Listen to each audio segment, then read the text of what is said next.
Está, Agustín, buen día, gracias por la invitación. Bueno, Luciano, buen día. Hola, buen buenos día. días, Fernando. Che, ¿cómo ¿Cómo viene estás? la semana? ¿Cómo pinta la semana en términos políticos, Fernando?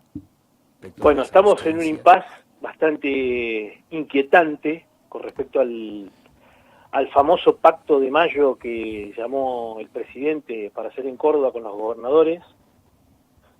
Y bueno, yo creo que ahí todavía está todo por definirse, no se sabe bien qué va a ser el gran peronismo de todo el país con los grandes gobernadores. Quedó en definir, yo creo que se consolida de alguna manera el bloque de gobernadores patagónicos, de alguna manera yo creo que los gobernadores, por más que ahora en las últimas semanas, después del encuentro de las primeras semanas de marzo, hayan quedado quietos, creo que eso se va a mantener, creo que se va a institucionalizar con algún organismo público centralizando los intereses de las 5 provincias patagónicas. Creo que se va a dar eso.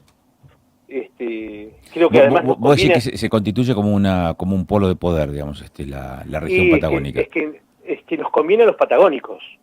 Nos conviene a los patagónicos por una trayectoria histórica. O sea, las provincias, específicamente Río Negro y Neuquén, son provincias que si vos mirás la historia reciente, desde el año 1955-57, son provincias que se constituyeron por decisión del Poder Ejecutivo Nacional, del territorio nacional había que constituirlo en provincias, y estas provincias son muy jóvenes, son muy recientes, pero además tienen una impronta de intervención estatal muy particular, o sea, todas las iniciativas de repoblamiento, de industrialización, de comercialización, estuvieron incentivadas y guiadas por la participación del Estado, o por lo menos reglamentadas por el Estado.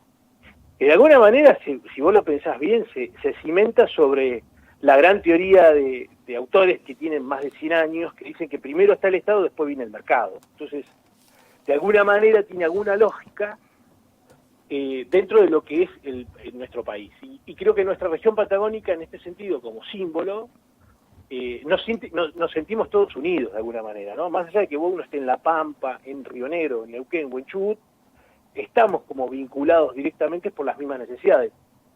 A ver, vamos a lo básico. Hace más de 15 días que ya todos prendimos un poco la calefacción. Mientras que en Capital, si usan una frazada es mucho, o sea, ¿no? O sea, todos estamos calefaccionando. Entonces, tenemos como una vida distinta en esta región que la verdad que nos atraviesa a todos los que vivimos en el territorio, además de que cualquier cosa que necesitemos, cualquier conexión, tenemos que subir una ruta, hacer 300, 400 kilómetros. O sea, tenemos como coincidencias culturales, pequeñas coincidencias culturales que nos identifican. Ujú. Esto es interesante lo que acabas de decir. Tenemos usos y costumbres diferentes a las de los grandes centros urbanos, sobre todo los que concentran los mayores núcleos poblacionales, AMBA, por ejemplo, o algunos partidos, inclusive en la provincia de Buenos Aires, que son equivalentes a toda la población o de Neuquén o de Río Negro, y otros que son tan grandes como Río Negro y Neuquén juntos, ¿no? Eso medido en términos de capital político al momento de ir a las elecciones. Pero también es cierto que la política no se mide solamente por eso, también se mide con los votos que tenés en el Congreso. Y ahí me parece que radica esta advertencia, esta observación que haces sobre la constitución de este polo de poder de los 6 gobernadores patagónicos, ¿no? Sí, claramente. Además, si vos lo pensás bien, a ver, no es que uno es estatista ni que esté reivindicando la participación del Estado en la economía y en la sociedad, que pareciese como que ahora está como en discusión, si menos Estado, lo achicamos, lo acortamos, le quitamos tentáculos al Estado para que no intervenga en la sociedad. Que si bien es cierto que el problema era o es presente, que el Estado no es altamente eficaz y eficiente, ¿no?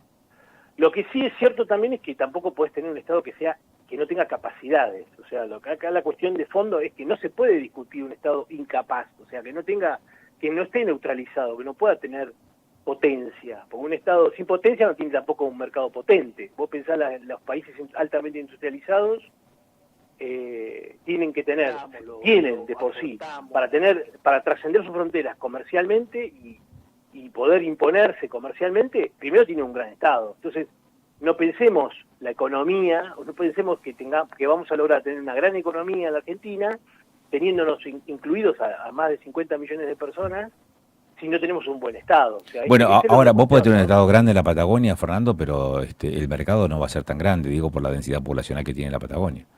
Tenemos, claro, ahí tenemos ciertas características que nos limitan, pero también tenemos muchas ventajas que las podemos saber explotar claramente, los recursos que no tienen otras regiones. Claramente, porque te lo planteo esto del Estado, porque es una discusión que lleva horas, ¿no? Hay bibliotecas escrito de esto.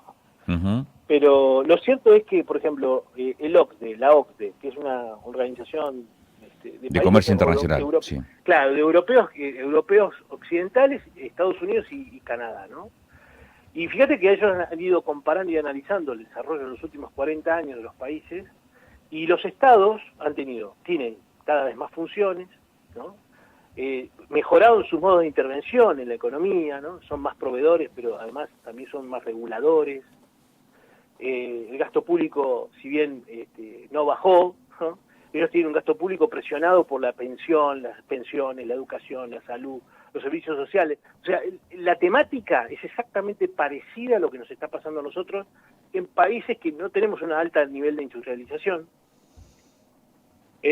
Pero bueno, me pareciese como que la misma agenda fuera, ¿no?, la que está en discusión. Si vos lo pensás bien, Trump hace 8 años atrás, cuando asumió la presidencia, deshabitió a los grandes capitalistas que invertían en México. Señores, traigan sus capitales a Estados Unidos, ¿no? O sea, fíjate que hay una regulación desde la administración del Estado hacia la vida común de los mercados, ¿no? O sea, hay como una especie de compulsa ahí.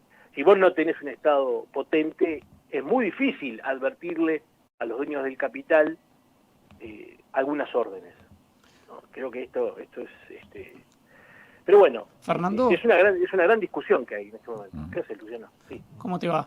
Sabés que te quería hacer la siguiente consulta. ¿Crees que de alguna manera esta situación de crisis, ¿no?, este conflicto que ya venimos observando desde hace varios días, de alguna manera estratégicamente favorece a los gobernadores y puntualmente a los gobernadores patagónicos? Digo esto en pos de, por ahí, si bien el contexto es de desfavorecimiento a través de la puja con el gobierno nacional, pero de alguna manera se mantiene en cartelera, por decirlo de un modo simple. ¿Crees que los beneficia a los gobernadores de las diferentes provincias? Mirá, hay situaciones muy particulares. Hay gobernadores que están desfavorecidos por su posición política dentro del partido al que pertenecen. Claramente los que están dentro del PRO y la UCR, que tienen un problema interno muy grande, porque tienen una interna muy grande, porque algunos quieren estar cerca del presidente Milei, otros quieren estar lejos del presidente Milei y se quieren diferenciar. O sea, esos gobernadores están en una incomodidad, ¿no? Vamos a ponerle ese nombre.